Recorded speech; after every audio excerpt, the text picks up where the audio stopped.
In the criminal justice system of Sri Lanka, the people are represented by several important groups. The police and the CID who investigates the crime, the Attorney General who prosecutes, and the defense counsels who defends the suspects. This is one of the stories of the people who investigates the crime.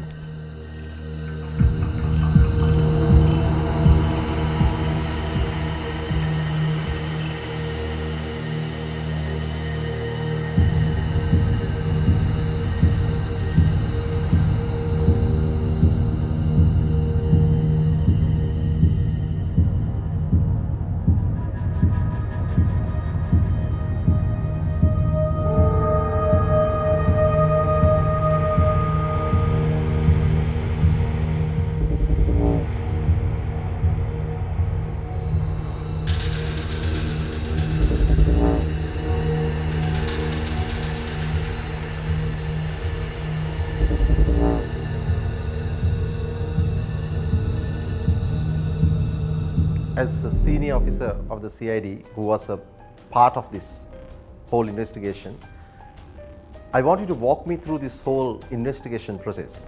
But tell me, how did this investigation commenced?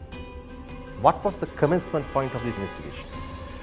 Well, to begin with, PKD Perra and Sandrasagara, who were employed under Alfred Soisa in his irrigation projects, disappeared during their tenure of work, and their relations went looking for them and made complaints to the Anuradhapura police, but they were unable to locate them and their whereabouts were not known. Subsequently, a petition was sent to DIG Mr. Alrik Abegunawardena, who was in charge of the Northern Range, and this petition was referred to the CID for investigation.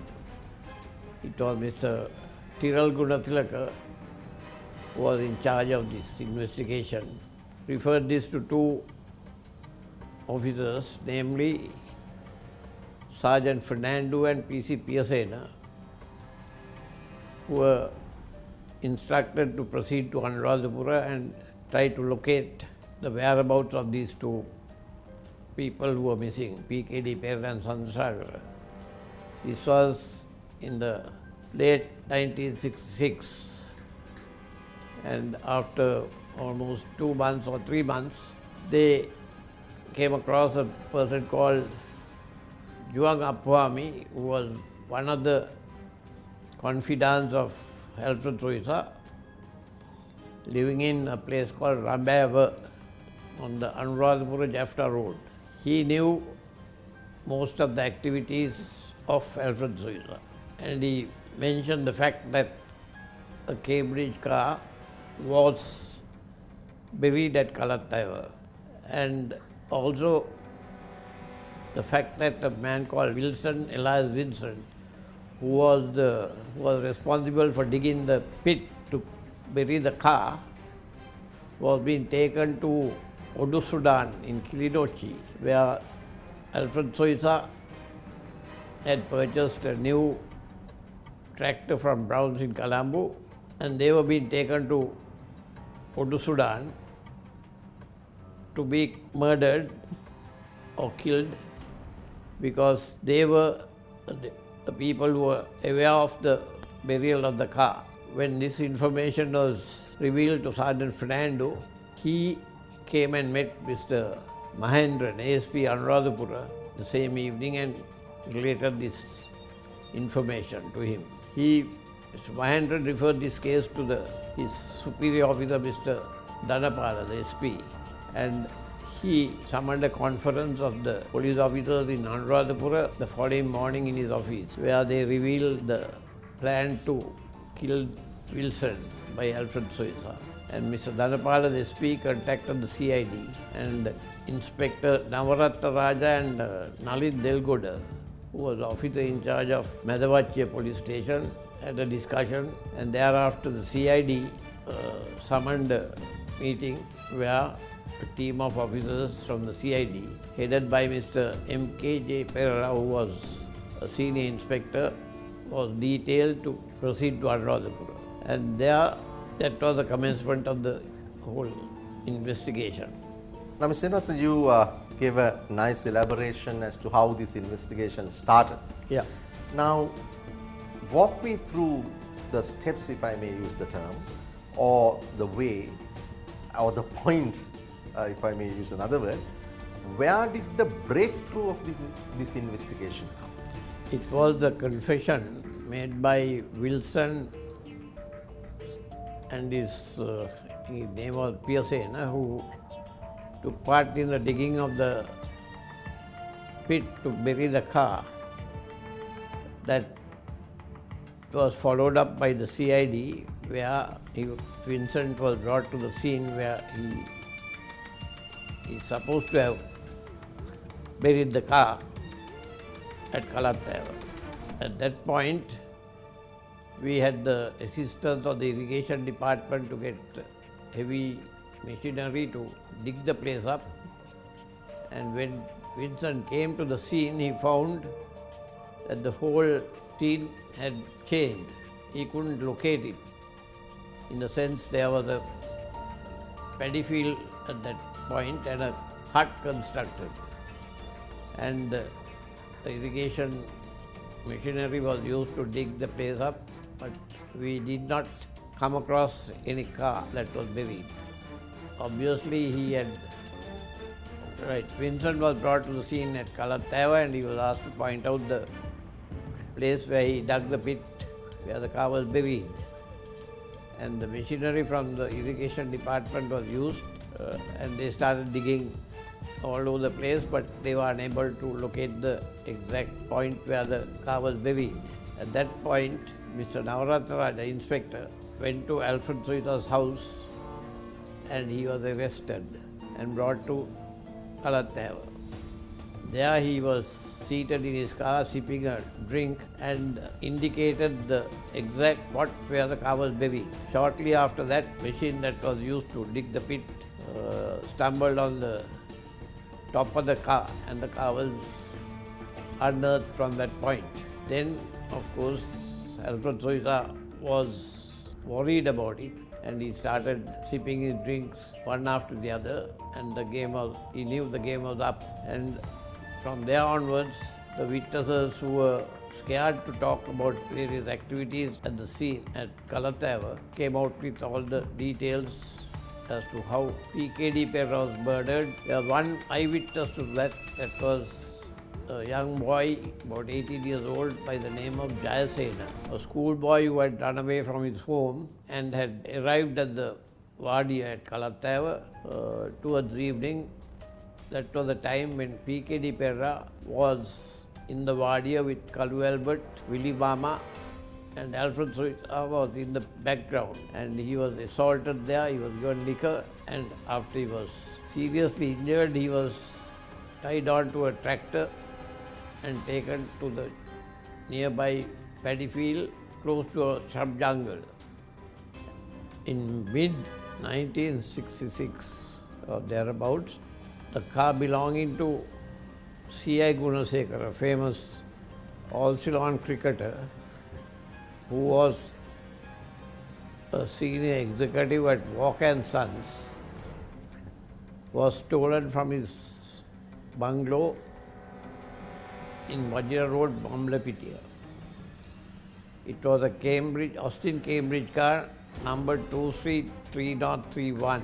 It was stolen from under his porch and brought to Anuradhapura by a gang of robbers from the Gampa district. And the car was handed over to Alfred Soita. Obviously, Alfred Soita was known to the gang, he being also involved in nefarious activities, robberies, etc. The car was taken over by Alfred Soita and he was using it openly in Anuradhapura. The number of the car, 232.31, was changed into, the last digit was removed and he was driving it around with the number plate 232.33, and he continued to use the car quite openly in the city of Anuradhapura, and subsequently the color of the car was also changed. And then this gang, Colombo, came and took the car and committed a robbery in Tompe police area of a cooperative manager who was taking his money to be banked in Kurunagala. And they robbed the money, and at the scene they fired a pistol, and the bullet was found at the scene, and this car was identified as Austin Cambridge with this number plate. The Tompe police started investigations, and about a couple of weeks later, the same car was used for another robbery in the Divulapitia police area, where the manager of beef stall, or businessman, was taking his cash to Kurunagala, also 11,000 or about that. And the same modus operandi was used, where the car was the same.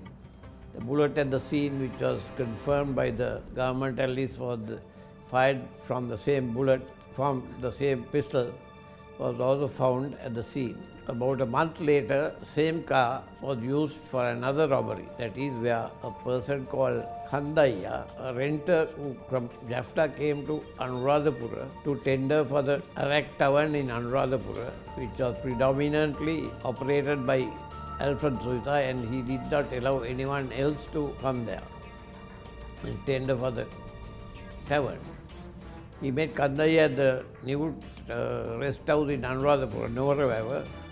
He gave him 5,000 rupees and asked him to get back. Khandaya was on his way back to Jaffna when this same car waylaid him between Pedavachi and Baunia and robbed him of the money, and the car was, his Peugeot 403 was also taken, and he was pushed out of the car. The car was brought to KALATTAWA. On the way, they abandoned that car, and the robbers brought money to Alfred Soita, who was waiting at KALATTAWA. At KALATTAWA, he distributed the money Khandaya brought for the tender, something like 70,000, and the 5,000 which he gave Khandaya to prevent him from tendering, and the money was distributed among them, and obviously Soita got the lion's share, and the car continued to be with them, with Alfred Soita. And then things were getting hotted up, where 3 robberies were committed by the same gang, and the same car used, and the same modus operandi was used, where the bullet at the scene of this robbery was also the same. And the police were still going in circles trying to locate the robbers. And when it was hotting up, that prompted Alfred Soita to bury the car at KALATTAWA. For that purpose, he used Wilson alias Vincent to dig that big pit with a bulldozer or whatever and buried the car. Prior to that, police were still looking for the car and the robbers. And in between, there was another case of kidnapping, where a boy by the name of Piyasena was kidnapped, and he was tied to a post at KALATTAWA and assaulted for whatever reason. And Inspector Navaratraja, OIG Crimes Anuradhapura, came and rescued this boy at the same time. And that case was pending, and Alfred Soita was remanded as a suspect in that case. The police also at the same time raided his illicit brewery at KALATTAWA and recovered a lot of illicit liquor, which was used to dilute his liquor in the tavern, and that was one of his main source of income, in addition to his other contract work in the irrigation department. That's where he got PKD Perran, Chandrasakara, both ex-employees of the irrigation department, to work for him. After the raid of his illicit liquor, by which time both Chandrasakara and PKD Perran left his services, he suspected that this information was given by these two, and he sent several messages, the two of them, to get them back to work. And eventually he was successful in getting a fellow called Ranjit De Silva, who was running the Hollywood bar at Mutual Plus restaurant, which was owned by Alfred Soita. And Ranjit Silva succeeded in getting back PKD Perra and Sandrasagar to work for Suiza. And after they came back only, they disappeared, as I related earlier, where PKD Perra was in the Wadia with Kalu Albert and Willy Mama. Also, Alfred Suiza in the vicinity, who was watching the proceedings, where Kalu Albert was instructed to get PKD Perra drunk and assaulted, and thereafter he was murdered. What was the most challenging and what was the most memorable part of the investigation for you and your team? Was the unearthing of the car and the statement made by Jayasena, where he was an eyewitness to the assault of PKD Perra. He had just run away from his home, a young schoolboy, and he was at the Wadia when this incident took place. But he was not aware as to who PKD Perra was, or any other details about him, other than describing him as a fat bellied person with a belt and all that, and he watched the assault that took place in the Wadia and the whole process where PKD Perra was assaulted, almost half dead and drunk, and he was tied to a tractor, hand tractor, and taken to the paddy field near the Wadia to a shrub jungle. Took 2 cans of oil, diesel oil, and poured obviously on the body of PKD Perra, and he set fire. He saw all that. So he was one of the key witnesses in the case, who was eyewitness to this incident, and which subsequently the forensic medicine, where the doctor W.D. L. Fernando, who was JMO Colombo, and the government analyst, assistant government analyst Kumarasamy, examined the scene. And there where PKD Perra was burnt, and there they found scientific evidence of the paddy field which was in that area, and the paddy was not good as the paddy in the other sections. And they found traces of diesel oil in the paddy field and the stream that was flowing by side.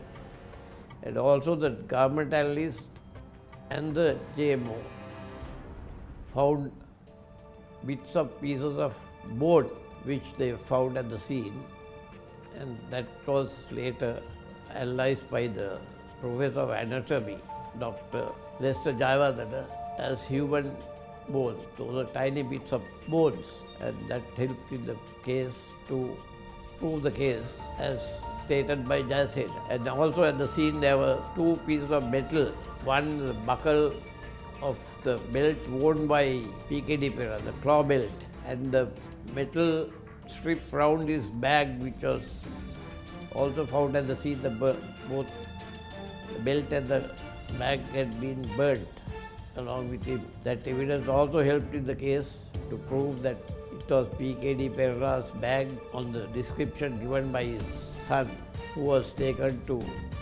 PETA to trace a similar belt worn by PKD Perra and the bag which he carried his clothes or whatever to Anuradhapura. What was the scientific forensic involvement in this investigation? Yes, first the government analyst who visited the scene along with the JMO, Dr. W.D. L. Fernando, JMO Colombo, who was the senior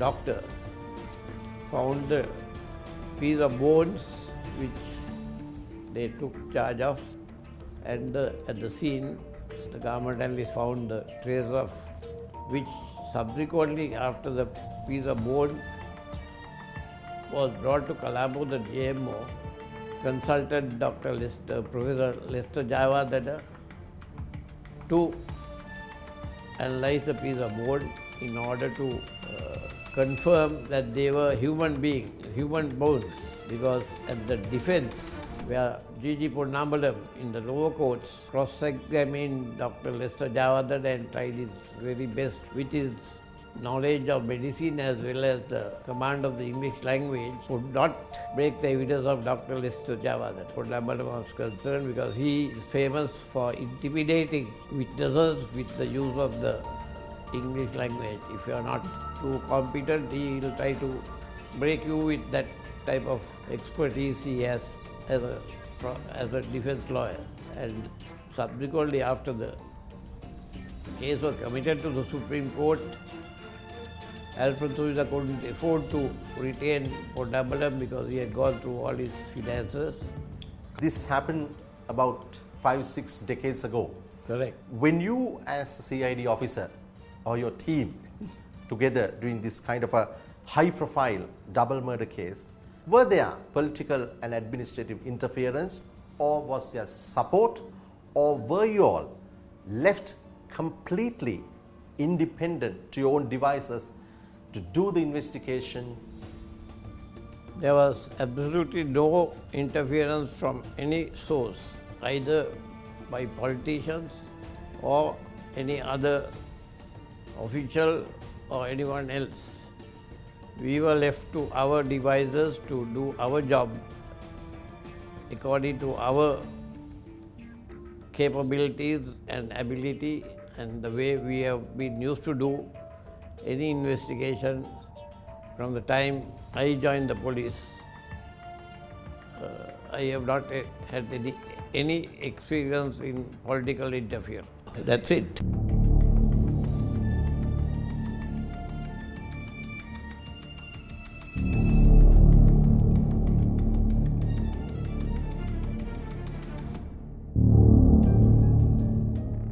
Can you say the same about investigations that are happening in the department you were, or in the Department of Police as a whole? The same integrity is maintained in the present day?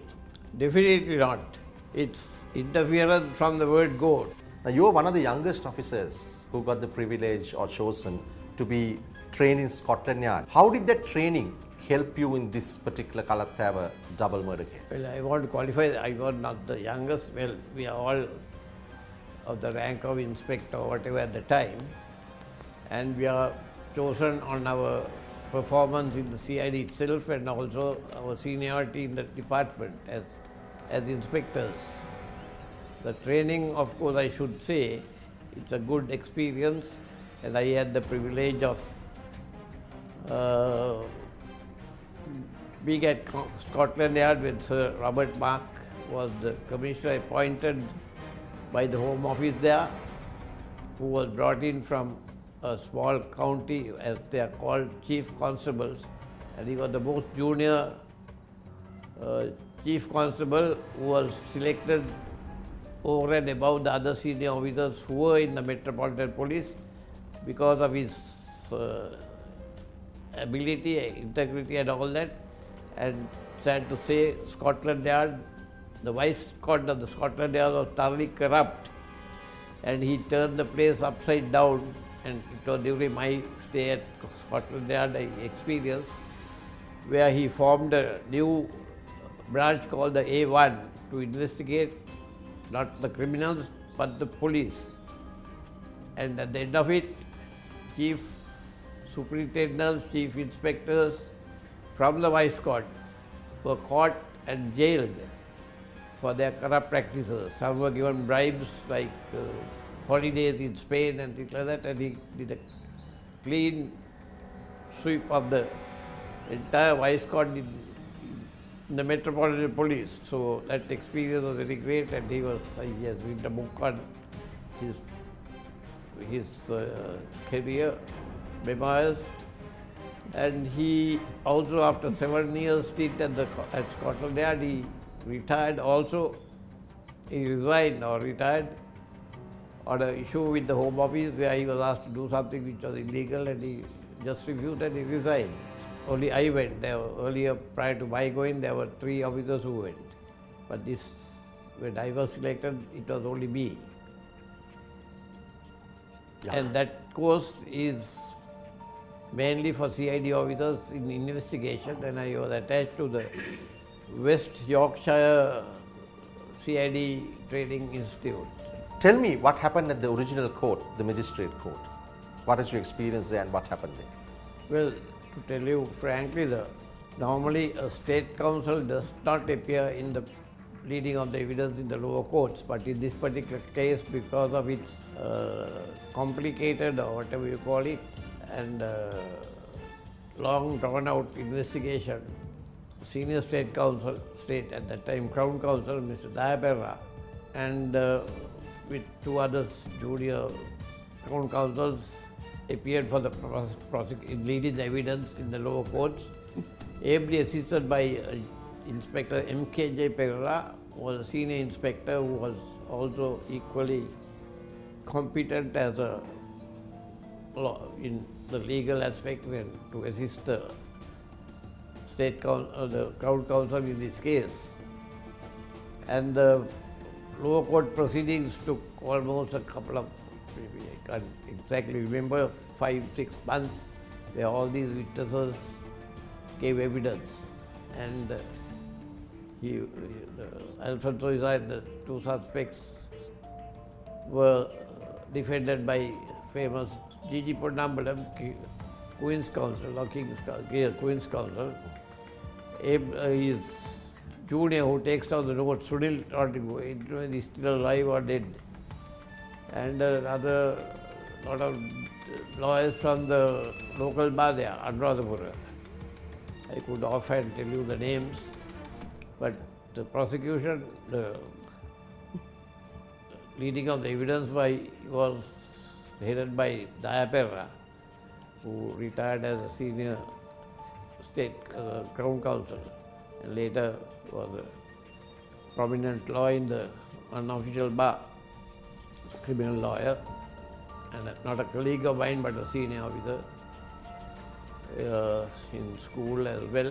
And so that was it. Then the case was committed to Supreme Courts after the long, and Parinder Ranasinghe was the magistrate at that time who ended up as the Chief Justice. In this trial at the magistrate court and at the Supreme Court, which is the High Court at present, what was the main bone of contention by the defense counsel? Well, they tried their best to break the evidence of Elias Vincent, who gave evidence almost a week or two in the box about the burial of the car. And also the other witness was Jayasena, the young boy who was the only witness to the assault on P.K.D. Pereira.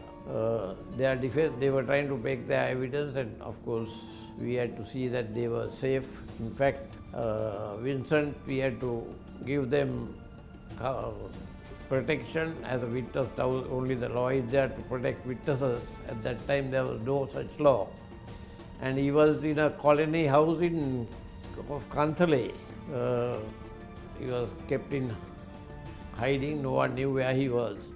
But Alfred Soiza had all the power to send his catcher, Ossie Correa, famous excise inspector from Nigambu, who was later like a criminal. He was suspected in the SWRD Bandaranaike shooting, to Vincent's colony house in Kantale all the way, and in the dead of night, and he managed to escape through the rear door and get lost in the jungles.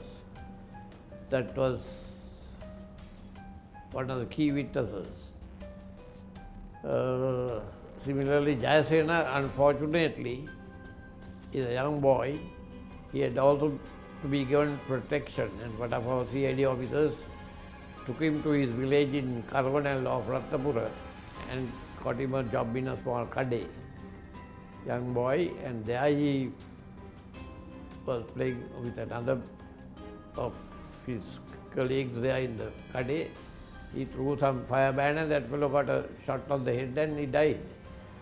And this fellow had to be remanded on a murder charge, maybe culpable homicide, not amounting to murder, whatever you call it. Anyway, there was no intention of killing, but this fellow had to be on remand according to the law. So in that context, we had to use our whatever with the AG department to make sure that he was not on remand wherever Alfred Soiza wielded a lot of power. So we had to be shifting him from place to place, from Marga to Bogambara to whatever place where Alfred Soita had no contact with. He was so powerful. And eventually when Giant Soita came to give evidence in the Supreme Court, he was on remand. And we had no access to him. Any investigation can have loose ends. Of course. There are areas which you despite a thorough job, non-interference job, the evidence is not foolproof. Correct. That you might slip, and that can be to the advantage of the defense. Yeah. Were there any points like that in this investigation which you were worried of during this trial process? Only worry was how much Alfred Soita could wield the power over the witnesses and buy over the witnesses, where he attempted. Vincent's body, he may have even killed him through his catches. So concerned and made sure that he had no access to any of the witnesses. The other witness was Jayasena, who was on remand, where we had no contact with him, but anyway, we did what a CID officer could do, and we prevented him being influenced or harmed before he gave evidence in the Supreme Court. The other witnesses were the three expert evidence of Professor Lester Jayawardena, Dr. JMO J.W.L. Fernando, and the government analysts who are the jurors here in Sri Lanka, mostly government servants. So the selection of jurors, that's a normal, they are about 12 or 15, I think they come, and you can object. Both the defense and the prosecution can object to for whatever, no reasons given. And so where we were concerned, we were worried that the correct people who cannot be influenced in this case or bribed, which was possible with the accused Alfred Soita, who was prepared to give any money to anyone to get off the case. So once the jury was selected after all the objections, 7 of them I think, and the foreman of the jury was also a very important person who will guide the other jurors in coming to a conclusion or verdict in the case. So we were particular, being CID officers, we did what were selected, their background, etc., etc. And the foreman happened to be a senior officer of the working at the port. I forget his name, signalist guy, I think. There were no ladies in the jury at that time, I can't remember. They were all males anyway. And the foreman was selected, and also we had another very difficult task in keeping a track of the jurors. There was a possibility of Soita sending X, Y, or Z to their houses and giving a couple of millions, or not millions, or whatever money he had to buy over the jurors. So that was also a very difficult task, in addition to the witnesses who had to also be protected from Alfred Soita's murderous intentions or bribing. Of course, the police officers were above board, not because we were CID officers. At the outset, there was certain aspersions cast on the officers who were in Anuradhapura, not directly, but they were soft-pedaled in the case at the time, and no proper. That's why the CID came into the scene on the instructions of the DIG. So the 7 jurors, as I mentioned, were kept under surveillance as far as we could, and the trial went on for maybe maybe a couple of months or 2 months, I'm not sure, because Vincent, who was one of the key witnesses, was in the box for about 2 weeks. Jayasena also about a week or two. Inspector Navaratta Raja also about a week. And finally, the defense was called, but Alfred Sousa opted not to make a statement, even from the dock. And then it came to the defense giving their submissions, or whatever you call it, and followed by the prosecution. Prosecution, we are a bit nervous because the captain of the prosecuting team, apart from Dayapera, Ranjit Obesurya, he was called Frack, Vijay Sundar. He was deputy solicitor at that time. He was not not a good, like, of the caliber of Dayapera or Banti Soisa. In their cross-examination, he was a very soft-spoken gentleman, and but he was thorough in the job, and so anyway, we overcame that also, and then trial went through. Jury want to visit the scene at Kalattawaka. With this arduous process of the trial at the Supreme Court, which is the High Court now, what was the conviction, or rather, what was the judgment? Well, we were very, very nervous that particular day. The final juror's verdict had to be given. That was almost, it was dark, I think, and the lights were on. But the moment the jurors came after their deliberations, they came and would be of the Supreme Court, foreman, get up, what's your verdict, unanimous or not? So we were shivering till he said, all three are guilty, unanimous verdict. That was they knock off the fans, the lights, the whole lot, and then Pandit gave the judgment, for punishment rather.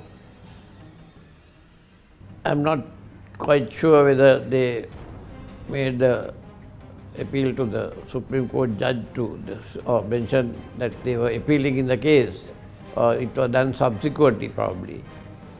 And then the court adjourned after that. Later they appealed to the appeal court, and there also the same sentence was given, affirmed. They were sentenced to death, and there was no change in the verdict.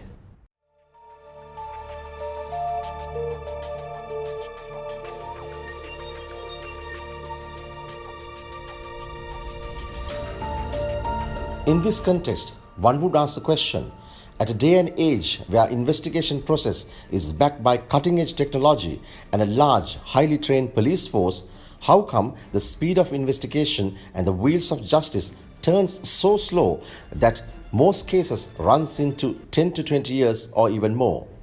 Yesteryear's crime investigation officers such as Upali Sinaviratna and Navaratna Raja and many others active must be wondering why.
petition was that Alfred Soita was to be smuggled out of the magazine or Calicut prison, and he was to be substituted by another person to be hung.